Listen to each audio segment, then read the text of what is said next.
So good evening. My name is Kim Dorman. I'm the Community Engagement Coordinator for the Princeton Public Library, and I'm so delighted that you're all able to join us here this evening.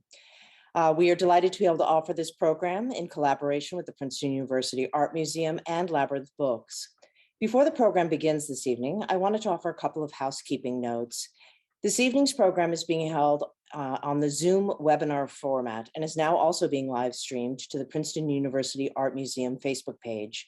Mr. Lanouette will speak for about 40 minutes and then we'll be glad to respond to any questions that you may have. You can put your questions in the Q&A feature at the bottom of your screen at any point during the presentation. Please also be advised that we have enabled live transcription. So if you would like to use this feature, please feel free to simply press live transcription at the bottom of the Zoom menu. This option may be under 3 dots or under the word more. Now I'm delighted to introduce Ralph Widener, who will introduce formally this evening's program. Good evening, everyone, and greetings. We understand that there are over 300 folks who are joining us tonight for this presentation by Bill Lanouette. And the weather here is unpromising for many scholars, some of whom were on the Schuylkill today in Philadelphia, and some will be on tomorrow, we hope, weather permitting. But those of you in the West Coast who are watching, you shouldn't feel smug, because this is the remnant of that super cyclone you got in Northern California just a few days back. And we're getting the residual of that. So welcome.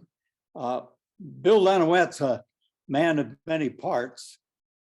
With us tonight as an historian of rowing and a rower himself, he's also a dedicated student of the arts and a journalist and a biographer with deep expertise on development of the atomic bomb. Before retiring from Washington, D.C. to San Diego a few years ago, he spent many years on the staffs of Newsweek, the National Observer, National Journal, and as Washington correspondent for the Bulletin of Atomic Scientists.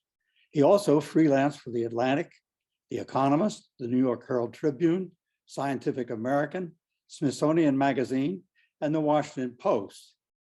Now, we're doing this from Princeton, and he's no stranger to Princeton. Early in the last decade, he came frequently to town, researching for his book, Genius in the Shadows, a biography of physicist Leo Szilard, who talked Einstein into writing the letter to President Roosevelt, urging a research program that led to the Manhattan Project and the atomic bomb. After that biography was published in 2013, he came to speak about it at the annual dinner of the Historical Society of Princeton. A few years later, he returned on Pi Day, which is March 13th, Einstein's birthday, for a reading of his draft play based on that book by resident actors here in Princeton. During that same visit, he spoke here at the Princeton Public Library about his lifelong avocational devotion to rowing and a book on which he had started working about Thomas Eakins' paintings of the Biglin brothers sculling on the Schuylkill in the year 1872 and the scandals in which they were involved that eventually brought down professional rowing and made it the amateur sport we know today, coincidentally now headquartered in Princeton. That book, The Triumph of the Amateurs, has now been published. Daniel James Brown, author of The Boys in the Boat, has enthusiastically described it as an intriguing deep dive into the history of American rowing, populated by larger-than-life characters engaged in raucous deeds of daring do, punctuated by moments of timeless grace, a must-read for anyone interested in the roots of the modern sport. The book's available at a special price at Labyrinth Bookstore here in Princeton, and Bill will be going from Princeton up to Yale, so the Yale bookstore will have it. But now it's time to hear from him about the story he tells.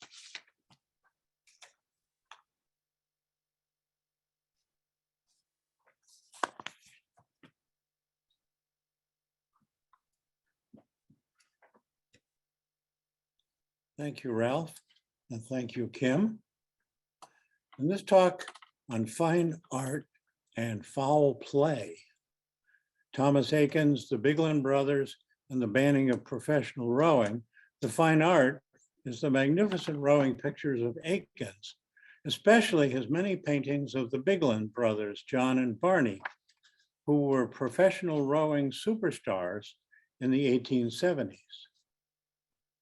The foul play is the betting and cheating and poisoning and bribing scandals that ruined professional rowing, a sport so disgraced it was not only sanctioned or sidelined, it was actually banned. I'm a rower myself. I first took up the sport at Fordham College in New York City. I rowed for the London School of Economics Boat Club and the Potomac Boat Club in Washington, and lately the San Diego Rowing Club. In this talk, I'll touch on rowing's rich history, first as work and then as sport. And I'll describe the heyday of the professionals in America, the 1860s and the 1870s.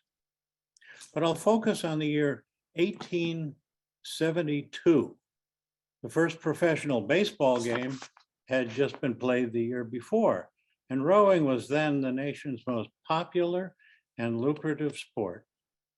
In 1872, Thomas Eakins met, observed, and depicted the Biglins and their world of professional rowing in all its glory. 1872 was also the year that amateur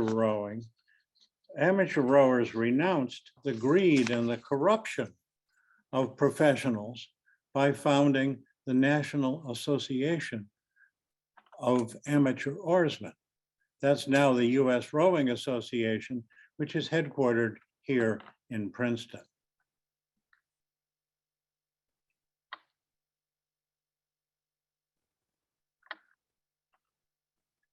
Since the ancient Egyptians, rowing has been work. A Greek and Roman trireme was powered by as many as 170 oarsmen. Venice had the first regatta in 1272. And along the Thames in London, professional watermen rowed passengers and cargo in small boats. When idle, they dared one another in wager boat races.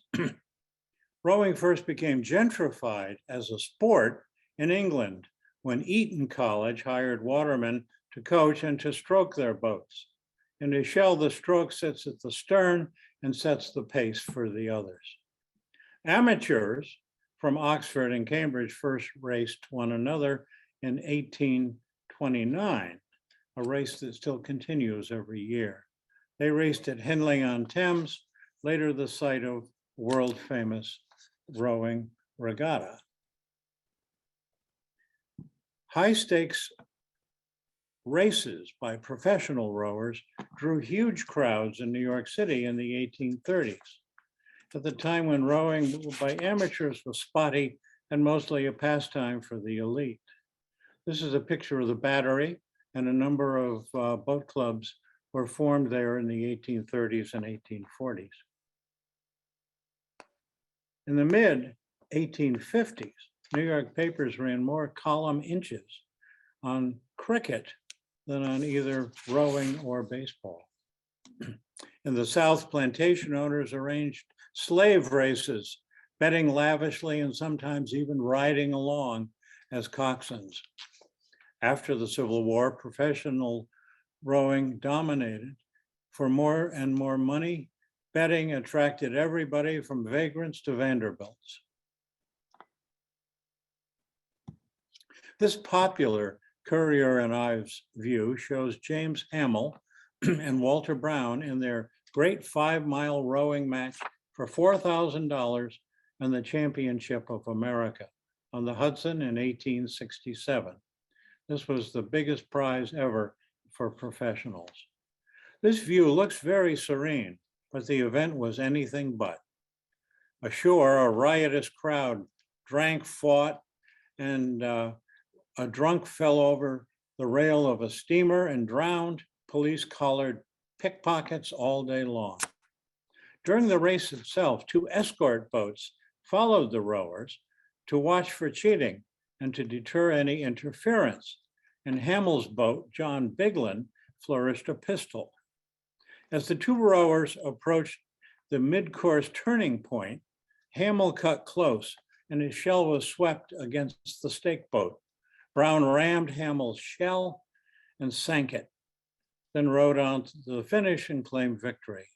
Not so fast. This set off a rhubarb among judges and fans.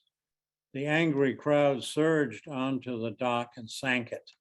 And after the referee gave the race to Hamill on a foul, shouts and fights raged all evening.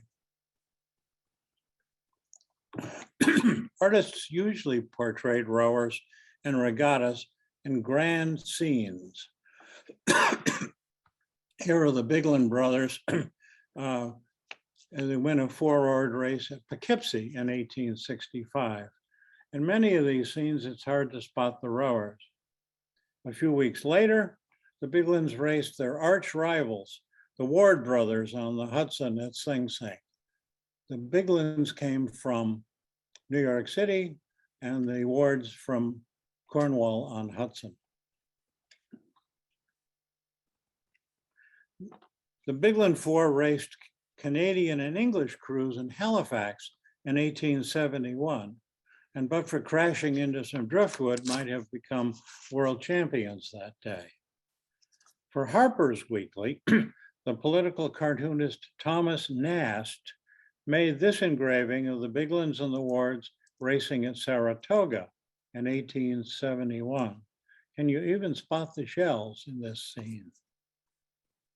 The American realist Thomas Eakins revolutionized rowing art beginning in 1871 when he created Max Schmidt in a single scull, featuring his high school pal, the amateur champion of the Schuylkill Navy in Philadelphia. Rowers sweep when they pull one oar and they scull when they use two. Eakins showed rowers close up and often included himself in the painting. This is him signing his name on the wash box of his own shell. Eakins studied drafting and anatomy at Central High in Philadelphia, and he studied art in Paris under Jean-Léon Gérôme. Eakins worked meticulously to construct paintings with exacting perspective and detail. These perspective drawings show the Biglin brothers practicing for America's first professional pair-oared race on the Schuylkill at Philadelphia in 1872. Powerful yet perilous pairs have two rowers, each swinging one 12-foot oar. One false move can flip the shell. This is the pair-oared shell by Thomas Eakins, showing the Biglins practicing for their big race. The Biglin Brothers Racing, 1872, sets us right next to their shell as they ease ahead of the opponents in the second mile of a 5-mile race. Now, to maximize action for fans, races were often rowed with a turn. This is Eakins' perspective for the Biglin brothers turning the stake.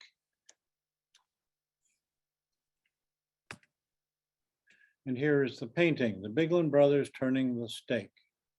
Note the Biglins with blue bandanas are rowing against each other to spin the shell around their stake. Their rivals in the red bandanas in the background are just approaching their turning stake in the distance. And the sculler off to the left, waving at us, is actually Eakins himself. He painted himself into another picture. Eakins made several perspective studies for John Biglin in a single scull on the Delaware, not the Schuylkill. Biglin was so good that for several years, no one would race him, and he had to make money coaching instead. He painted Biglin on the Delaware, here in watercolor and here in oil. Eakins also painted amateurs he knew, including the Schreiber brothers, who certainly look amateur to a rower if you look at their form. In a freer style, he did oarsman on the Schuylkill and with Max Schmidt rowing number 3 in a 4-oared shell. And his last sketch was of Schmidt in a single scull. But without his earlier precision, he had lost interest in rowers, and on the back of his final rowing sketch, he painted later the famous The Gross Clinic. In the 1870s and 1880s, professional rowing became more and more corrupt, with sabotaged boats, poisoned oarsmen, bribed officials, reckless collisions, secret payoffs, blackmail, rigged betting pools, faked mishaps, and illness and drunken, riotous crowds.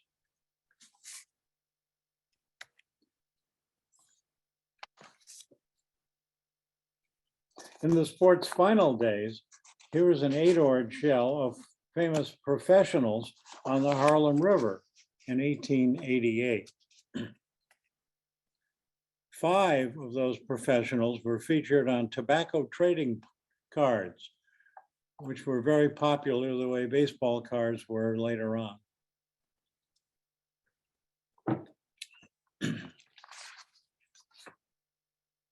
Two of the most famous, let's say infamous, were Canadian champ Ned Hanlon and American scholar John Teamer. Teamer was so shameless a cheat that he once wrote to Hanlon, "If you are not in condition, I will do anything you ask me to do to make you win the race." The New York Times got a hold of that letter and printed it, and later damned professional rowers as only so many puppets in the hands of speculators.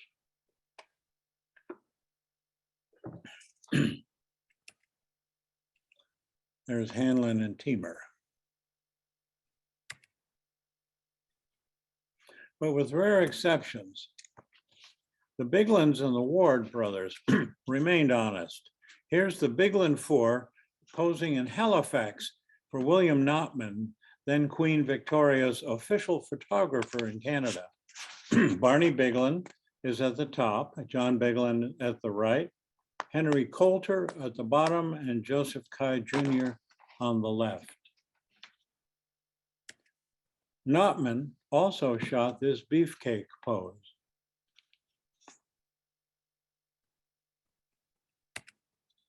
At Saratoga in 1871, the Ward brothers claimed world championship, but only after a disputed race where the Biglins and an English crew suffered mishaps. New York's Harlem River featured a boathouse row of more than a dozen and attracted crowds by the thousands. This is the Harlem in 1873. Here's another view in 1875. Now notice in the corner,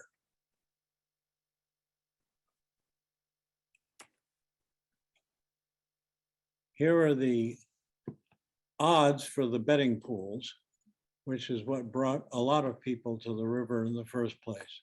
Betting was rampant and really unregulated and pretty wild. The betting crowd of professional gamblers followed races, set the odds, and then fixed them. The sport was destroyed when bettors could no longer rely on what they called an honest fix. 2 professional champions who dominated and then disgraced their sport were the amateur champ on the left, Charles Courtney from upstate New York, and the Canadian and world champ Ned Hanlon from Toronto. During the first of their 3 unsavory races near Montreal, wooden barges just happened to float onto the course and blocked Courtney while Hanlon pulled around to win. Before racing Courtney again, Hanlon rode 2 other races that proved to be shady. First, on the Tyne at Newcastle in England, Hanlon secretly funded a much weaker opponent to race him and then easily won the English championship. Second, in Ontario, he raced the wily American sculler James Riley for what one newspaper headlined an aquatic burlesque. Hanlon led through most of the race, but near the finish, he let Riley gain on him. And then he abruptly stopped rowing. But Riley stopped too and refused to cross the line first. Riley had bet on Hanlon to win, and Hanlon had bet on Riley. Seeing their schemes, the judges declared a draw. The night before the second Courtney Hanlon race for $6,000 on Lake Chautauqua, Courtney's custom-made paper boat was cut in two, and he refused to row any other. Rumors spread that the men's syndicates had arranged for Hanlon to win their first race and Courtney their second. But maybe Hanlon had reneged and planned to win, or just maybe Courtney feared losing and sabotaged his own boat. We'll never know. Years later, Courtney admitted that they did have a 3-race fix and additional side bets.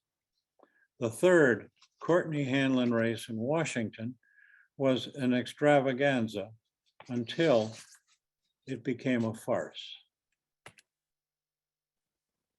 One newspaper cartoon mocked Courtney as fully prepared for emergencies by toting a saw along with his oars and shell to the water. The Georgetown waterfront was jammed with 100,000 spectators. Congress and schools and federal offices closed early, and President Hayes followed the action on a yacht with several cabinet members. During the race, Courtney led at the start, but 2 miles into a 5-mile race, he just stopped rowing. The New York Times denounced him for faking illness to skew the betting, and he had bet against himself to pay off a mortgage. With this debacle, public contempt for professional rowing swelled. You can see on the top of this picture, Courtney gives out, or at least pretends to. By the late 1880s, few cities would sponsor regattas, and few of the rowers' syndicates would dare to risk their money in match races. Instead, the professionals had to resort to public spectacles to attract crowds and, of course, their bets. At Madison Square Garden, 14 rowing celebrities staged a 6-day tricycle race on these road scullers for the prize of $10,000. Women rowers were first ridiculed for decades, but persisted and are now revered. Lottie McAllis won a gold watch and $2,000 racing near Pittsburgh in 1870.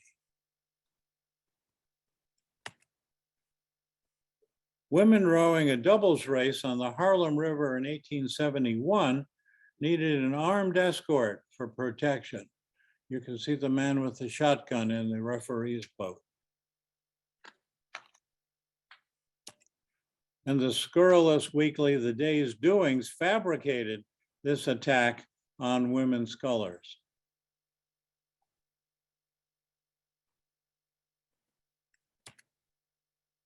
The world's first women's rowing club started in San Diego in 1892. It was named ZLAC, Z-L-A-C, for the founder's first initials. Colleges and clubs across the country expanded the sport. This is an 1882 regatta at Lawrence, Kansas, and it drew crews from as far away as London, the Thames Rowing Club. Indeed, once the professionals were banned in the 1890s, the amateurs came to dominate the sport. And women today now outnumber the men as competitive rowers. That concludes my talk on fine art and foul play. The foul play is long forgotten, but the fine art thrives. Thomas Eakins' rowing pictures can be seen at 9 American museums. And here in town, the Princeton University Art Museum has several distinctly different examples of rowing art. This Native American Tillagate sculpture, bird coxswain with rowing frogs, was made in the mid-19th century. This is called Bowen versus Ryan, a 2006 photo of two rowers by Tad Beck. And late fall practice under launch lights was done in 1948 by James Anderegg. It is revered by generations of rowers and can be seen hanging in many boathouses. With that, I welcome your questions. We have a question from Marion Wells. They ask, what obstacles did you encounter with the research phase of your work? Mildew, I think. I went to a number of archives, especially along the Hudson, at Ossining and at Nyack. And while I could find original newspapers, they were usually in musty basements. I think a second problem was just keeping track of all these fellows. There were so many races and so many professional rowers that the newspapers every few days were full of races, and compiling the schedule for that busy sport was difficult. It's also difficult, I think, to imagine just what it was like to be at one of these regattas when people are drinking and screaming and the race is going along and your odds are changing constantly. So I think I had to do a little imagining just about how crazy this whole sport really was. The next question we have is from James Rogers. There is current controversy about Eakins, misogyny, racism, possibly pedophilia has generated a call to change the name of the Eakins Oval. Do you have any comments on that? Are you familiar? I'm not familiar with that. I'm sorry. That's okay. I was concerned about Eakins in the 19th century, and what happens to him in the 21st, I think, is probably the subject of another book. James Miller asks, was there betting and fixing in American sports other than rowing at this time? There was occasionally in baseball, but as it grew up in the 1870s and 80s, but it wasn't as officially organized as the rowing. Here's the thing. You can't really charge admission to a rowing race. It's 3 or 5 miles long, usually in public spaces, even parks like Fairmount Park in Philadelphia. So the way you make your money is by the betting. In the case of baseball, they could make their money by charging admission, and then of course selling beer. But rowing was financed and then ultimately destroyed because betting was the economic basis on which it existed. Robert Slocum asks, does your book have all the artwork you showed tonight? Most of it, yes. These last 3 from Princeton are not in the book, but most of the other pictures are. Vanessa Cieslak asks, why didn't they try to clean up the sport instead of banning it? Well, they did, but it was too late. In the 1880s, remember in 1872, the National Association of Amateur Rowersmen was founded. Well, when the corruption was bad and before they were finally out of business, a couple of the professionals tried to found the National Association of Professional Oarsmen, but it never succeeded. 10 professionals in the 1880s signed a boycott against Charles Courtney for all his antics. And that in effect started eliminating some of the rowers from participating. So it was really, I'd say, pretty well finished by the end of the 1880s. Okay, Sherry Bobish asks, did rowers request Eakins to paint them, or did Eakins randomly choose his rowing subject? He chose them randomly, and he didn't paint that many. I mean, he painted so many of the Biglins because they were admired figures. He met them in Boathouse Row. He followed them around. Max Schmidt was his good friend. The other people he painted on the Schuylkill were also his friends. So it was really limited. Well, when he found a subject that he liked, he really zeroed in on it, and he spent 3 years with these paintings. As Helen Cooper, the Yale art historian, said, it was rather like an infatuation, and after a while, it just sort of drifted away. But for those 3 years, he was intensely focusing on the Biglins and then on a few of his friends. Yeah, you can definitely see that. They're wonderful pieces. Michael Vatis, I feel like it's the firing line. We have so many questions. Sure, go ahead. So well. Michael Vatis asks, what do you think accounted for rowing's popularity in the 1800s? Gamblers could have bet on anything, foot races, horse races, cricket, etc. Why a sport where spectating is inherently difficult because the races covered a long distance on water? I think because most of the American rowers were Irish American, and they had a strong following. There were Irish American rowing clubs in Boston that raced frequently against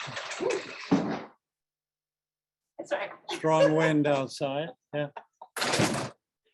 There were Irish American rowing clubs that raced frequently against Harvard and against others. I think it was, in that sense, kind of an ethnic sport. The only WASPs were the exception were the Ward brothers. And so the crowds were pretty riotous. They liked to drink, they liked to fight. Races were frequently stopped because of the violence. And it was more of an outing than anything else. And it's quite true, you can't see much of a rowing race when you're there. Luckily, in the Olympics, we have drones, and we even have cameras behind the coxswain. But in those days, you were there mainly to bet. Now, about betting on other sports, people bet on horses, of course. They bet on pedestrianism, which is long distance walking. They bet on 6-day bicycle races, and people will bet on almost anything. But rowing and the rowers became national heroes with those cards. And so people identified with them.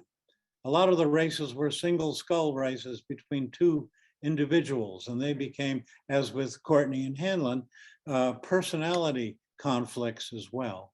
So I think it was those elements that made rowing before baseball the most popular sport.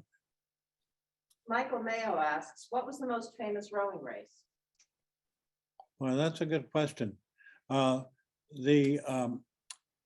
Hamel-Brown race that I showed was famous in that it was the first for such a big prize. Among amateurs, I think the Yale-Harvard race was started in 1852, is very popular right now. And the Oxford-Cambridge race, which started in the 19th century, continues to this day. Of the professional races, I think that there were some races at the centennial celebration in Philadelphia in 1876. In fact, it's interesting, the Wards and the Biglins, who were the superstar families, were both expected to race in Philadelphia. This was going to be the race of the century. So John Biglin had a syndicate in New York, and he was training a 4, but he also wanted to row a pair, and he also wanted to row a single. The manager of the syndicate said, can't do that. We're paying you big money to row the 4. So he quit. He said, well, I want to row the single. he went to the Ward brothers, his arch rivals, and he said, let's form a superstar team. And the Ward brothers said, okay, so a Ward Biglin boat was all set for the centennial. And then the Ward brothers started negotiating with their syndicate, and they missed the deadline. So none of them rowed. Amazing. Diane Rains says, this is fascinating information. The men appeared to wear more appropriate attire than the women. Hard to imagine how women navigated in those long dresses. And who financed competitive races for women? Do you have any additional information on that? Well, there weren't that many races for professionals rowing for money and gold watches. The money was usually put up by a municipality. And in the case of the women on the Harlem, it would be the clubs. It was interesting. The men always won cash. The women usually won watches. But it was put up in the case of Pittsburgh by the city that financed the prize, and then the crowds came out on trains and horses and everything else and watched. But the women were ridiculed in the beginning until they actually proved themselves and are now more popular than ever. There's a book called The Red Rose Crew about a group of women who were coached by Harry Parker, the Harvard coach in the 1870s. And they, in a year, became so good that they came within 0.2 of a second of the mighty East German crew in international competition. There's a movie being made of that, I understand. Oh. Another movie is coming out on Kelly, father and son, Jack Kelly and Jack Kelly Jr. And The Boys in the Boat is supposed to be made into a movie. That actually leads into a question from Nancy Gertner, who says, where did the Kellys fit in? My understanding is that they were champions. They were champions, but they were amateurs. Mm. Jack Kelly Sr. won, I think something like 80 races. And he wanted to go to Henley, which is a very popular regatta in England, but they had strict rules. And because he was a bricklayer and worked with his hands, he was not a gentleman and he could not row at Henley. Well, years later, Jack Jr. went to Henley and won. And it's interesting, the year that Jack Sr. went to Henley and couldn't row, a week later, he beat the winner of the Henley race in the Olympics. Amazing. Where was the most popular place to conduct races in the US?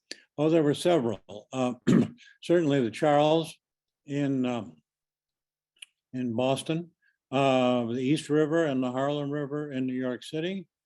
Hoboken, there's a place called Elysian Fields, which was a park where baseball got its early start. And off Hoboken, there were frequent races. The Hudson River had races at Poughkeepsie, at Nyack, and at Newburgh. And farther west on the Ohio River, there were races at Cincinnati. There were races in Detroit. The nice thing about professional rowing is that it occurred in cities and that the crowds were readily at hand, and so that they were popular almost anywhere there was a good river. The Schuylkill River in Philadelphia mostly featured amateurs. There weren't many professional races. The Mississippi at New Orleans for a while, San Francisco Bay had a very active professional rowing. And in San Francisco, there was a fellow named Fred Plaisted who would win races so often that he kept rowing under an assumed name so he could win money. He said, I made more money throwing races than winning them. So somebody has a question about the picture that's on the screen now. Who painted it? It's James Anderegg. He painted it in 1948. Thank Thank you. And then I have a couple of Eakins questions. Sure. Diane Zeskin asks, who bought Eakins paintings? Well, the first one he did, Max Schmidt in a single skull, he gave to Max. And it was later donated to, I think donated to the Metropolitan Museum in New York by one of his relatives.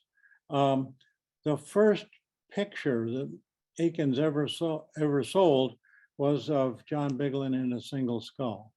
And he was just an artist starting out when he did all these rowing pictures. Later on, museums bought them. The Biglin Brothers Turning the Stake is owned by the Cleveland Museum of Art. The Biglin Brothers Racing, the cover of the book, is at the National Gallery. Now you can look at the National Gallery and it would say donation by so and so and so and so. So frequently I would say these were bought by collectors and then donated to public facilities. Thank you. Daniel Shapiro would like to know, did Eakins use photography for his rowing pictures? As far as I could see, he did not. He and Muybridge started taking pictures, especially to study motion a few years later. Barbara O'Neill says, very interesting. Thank you, Bill. Can you speak more about why you pursued this topic? I'm also interested in when and why you think women now predominate the sport. Did the betting continue with the women? In reading your book, I saw that the focus was more on what women wore versus their skills and stamina. That's really true. You saw those bulky skirts. I don't know how they did it myself.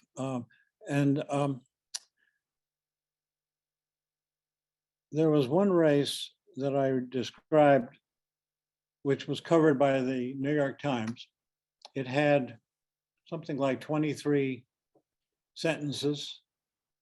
Only the last 2 sentences had to do with the race. Everything else had to do with their hairdo and their hats and their dresses.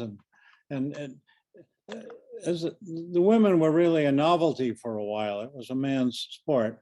But women have distinguished themselves. As I said, the first women's rowing club was founded in 1892.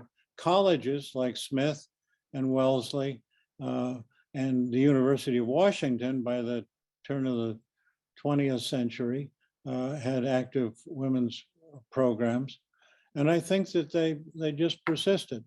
2 things really helped women's rowing. One was Title IX, which meant that colleges receiving federal aid had to spend as much money on women's facilities, including sports, as they have to do on men's sports.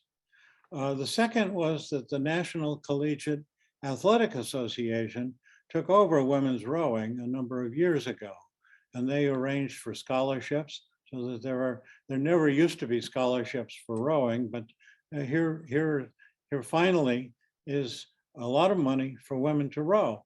And it spread very, very quickly. And as I say, now it's 52% of competitive rowers in North America are women, 48% men, and worldwide it's, I think, 55% men, 45% women. Thank you. Peter Avioli says, does your book cover the rise of collegiate rowing? And was gambling initially prohibited or allowed at collegiate regattas? It covers collegiate rowing, starting with the Oxford-Cambridge race, the Harvard-Yale race in 1852. And collegiate rowing really took off in 1871 when they had the first multi-college race in Springfield, Massachusetts. This was won by the Amherst Aggies, as they were called. There was an agricultural college there, which is now the University of Massachusetts at Amherst. The next year, Amherst College hired John Biglin to be their coach. And so the private college was going to go after the public college. And Biglin taught the boys enough skills and worked them just right. And they actually won the second intercollegiate race. Biglin was hired then by Dartmouth for the next race, and he picked a bunch of guys and he worked them too hard. Biglin himself was a muscular specimen of real, what was called raw-boned power. His training was called decidedly savage, and he worked these poor Dartmouth boys, so they ended up finishing next to last in the regatta. But after Biglin coached Amherst to success, Harvard wanted to have him as a coach. So the question about collegiate rowing, it grew up, started in the 1870s. The IRA, Intercollegiate Rowing Association, had regattas on the Hudson River at Poughkeepsie for several years, and the colleges from all over the country would compete there. Great. I want to take a moment to say that it's 7:46, 7:47, and I have at least 20 more questions in the Q&A. I'm here. And quite a few in the chat. I don't know that we'll be able to get to all of them, but I'm trying to gather ones that seem sort of Sure. slightly different than the others. Ruha Benjamin asks, where can we find out more about the races of enslaved people in the South that you mentioned? That was the first I'd heard of it as well. Right, that was difficult to track down, especially after the Civil War. That stopped. There was a rower in Charleston who wrote to a New York City rowing club and said, we would love to come up to row against you on the Hudson, but our rowers are slaves and we can't bring them. In 1825, I think the state of New York had banned slavery, but he invited him to come down and to row in the South. I found some records at the College of Charleston in Charleston, South Carolina, and I found some references to slave rowing in a couple of general histories, but it's very difficult to document. And after the Civil War, they were at least nominally ashamed of what they had done. I'm not sure. It's interesting, though, there was another example in the 1850s where people who weren't enslaved, but who were, let's say, captured, were forced to row. On Welfare Island, which it's Roosevelt Island, it was Welfare Island in the 1850s. There was an insane asylum, there was a poorhouse, there was an infirmary, and there was a penitentiary. And the wardens of all these four got their inmates, if you will, to row and to race around the island. They invited socialites over and they threw big dinners to which the rowers themselves were never invited. But, I'm trying to go through. There's so many. All of a sudden, thought-provoking talk. Well, actually, here's one. It's a personal question. Have you ever rowed competitively? yes, I started at Fordham College in New York City. That's where I learned to row. And then I went to the London School of Economics and rowed in the London School of Economics Boat Club, on the Thames and all around England. And then I moved to Washington and joined the Potomac Boat Club. And we've raced at various places, including the Schuylkill River and on the Potomac, of course, and the head of the Charles, which is a big regatta in Boston. And most recently, I'm rowing not competitively at the San Diego Rowing Club. It seems from the artwork that the six-oared boat was popular in the 1800s. That's not a boat class in current rowing. Why would fours and eights survive in the 21st century, but not sixes, asks Will Dowling. It's a good question. Sixes were very popular, and they were popular because they didn't need a coxswain, but they would allow more people to row. The eights came in first in England with Oxford and Cambridge, and then with Harvard and Yale in the 1850s and 60s, and they became eventually the most popular. But I would say until the late 1860s, even early, well, 72, the Amherst victory was in a straight six without a coxswain. But eventually, I think bigger boats allow more people to enjoy the sport, and they became the standard. It seems from, oh, whoops, that's that one. Okay. If you could meet one of the rowers in your book and say, row a double together, what questions would you ask him or her? I've imagined rowing with John Biglin, and I would say, take it easy. And I think I would also ask him what the strategy is. The Biglins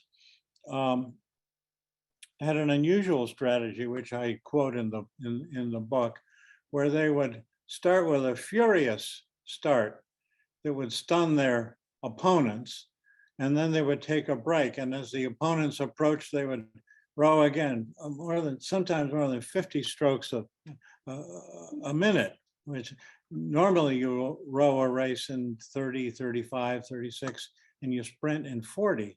But they would do this, and they would so overpower or astound their competitors that they won the race. I'm not sure that would work with a lot of people, but the Biglins were in terrific physical condition, and that was their style. Was Eakins recognized for his work in his lifetime? How did he make a living? James Miller asked. He made a living eventually as an artist. These were his first pictures. And as I say, it was a rowing picture of John Biglin that was the first one he ever sold. He later did a number of portraits of famous people and became more well-known that way. And he did a number of sports paintings of baseball and of, let's see, I think he also did, well, marksmanship, hunting. But he's best known, I think, for his portraits. And he became a popular artist in Philadelphia and eventually pretty well known. But when he did these rowing pictures, they were really out of love because he loved rowing. His parents rowed, his three sisters all rowed on the Schuylkill.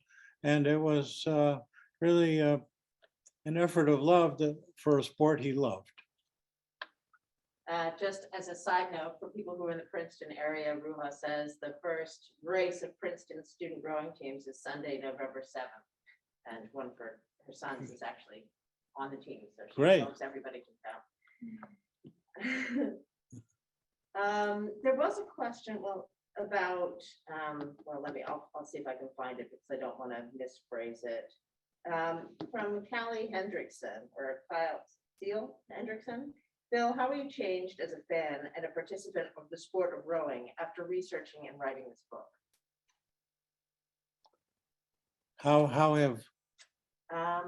How were you changed as a fan and a participant of the sport of rowing?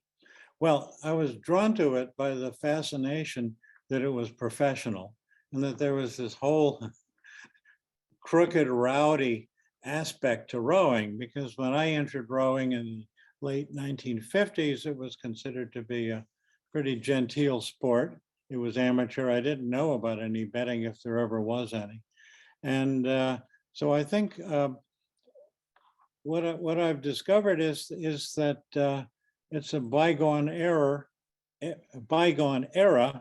that probably should remain bygone. I mean, we don't want to have professional races again. It's interesting, the head of the Charles started offering money for a couple of years. Now, if you're an elite rower, if you're rowing for the Olympics, if you're rowing for international competition, you're every bit as good as those professionals, and you worked every bit as hard. But of course, there was no prize money. And what you're expecting is really the sport itself. but for a couple of years, the head of the Charles offered cash for sprints at the end of the regatta. And the people who did best in the 2-day regatta then got a chance to race for money. They tried it for a couple of years and it just didn't seem to pan out. People were not really interested in the money so much as the sport itself. And as David Halberstam wrote in his book, The Amateurs, it really is a sport for the participants as much or more than for the spectators. John Eakins asks, Bill, would you spend a minute to explain the evolution of the skull? Are the skulls the same design today? You mean the racing, they call them skulls and shells. It's a skull is when you row with 2 oars. So a single skull would be somebody rowing with 2 oars. Sculling is with 2 oars and sweeping is with 1. They were first developed in England in the 1840s, and they were called needles because they were made of light wood and they were very long and very narrow.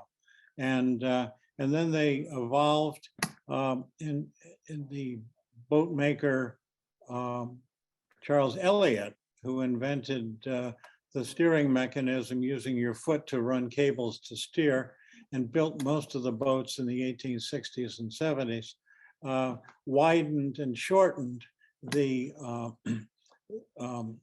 dimensions a little bit.